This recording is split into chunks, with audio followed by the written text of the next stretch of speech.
দিনটা ছিল কার্তিক পুজোর দিন। সেই দিন একটু ব্যস্ততার মধ্যে কেটেছিল। ভাবলাম চলো তোমাদের সাথে কিছু কিছু ক্লিপ নিয়ে একটা ভিডিও শেয়ার করি। তো এখানে দেখো আমার ছেলে কাজল দিয়ে পুরো হাত লেপ্টে দিয়েছে। আমি যেহেতু ওই বাড়িতেই রান্নাবান্না করছিলাম আজকে, তো এইদিকে আবার আমার শাশুড়ি, আমাদের বাড়িতে পুজোটা হচ্ছিল, ওই বাড়িতে রান্নাবান্না হচ্ছিল। আর এখানে দেখো ওরা পুজোর জোগাড়ে লেগে গেছে, যারা উপাসী ছিল তারা। এই যে এই হচ্ছে আমাদের ঠাকুর। ঠাকুরটা কেমন হয়েছে কমেন্ট করে জানাতে ভুলবে না কিন্তু।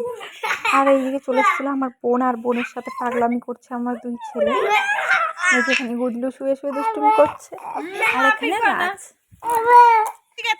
তারপর চলো সন্ধ্যেতে একবারে চলে এলাম। সন্ধ্যেতে নিয়ে দৌড়াবে গে পালা বুড়া পুরানো হচ্ছে। এইটা কাদের কাদের নিয়মে আছে আমার ঠিক জানা নেই। আমাদের নিয়মে কার্তিক ভালা বুড়া পুড়াতে হয়। তো ভালা বুড়াটা পুরাতে যাচ্ছে আমার ভাসুর, আর হচ্ছে তার পেছনে আছে আমার দেওর। তো ওরা তো দৌড় লাগালো।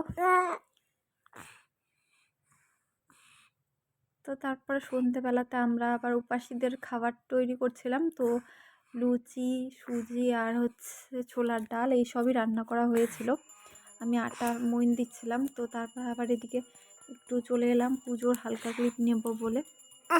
এখানে হচ্ছে পুজো, ওই যে আমার দুই ছেলে এখানে পাকামি করছে, আর যারা পুজো করছিল তারা সকলে বসেছিল। তো পুজোর পরের দিন আবার ছিল হচ্ছে মানে ঘট উঠাতে এসেছিল উপাসীরা। তো এখানে ঘট উঠিয়ে নিচ্ছে জোকার দিয়ে। সাউন্ডটা আমি মিউট করে দিয়েছি কারণ বাচ্চা কাচ্চারা চেঁচামেচি করছিল বলে।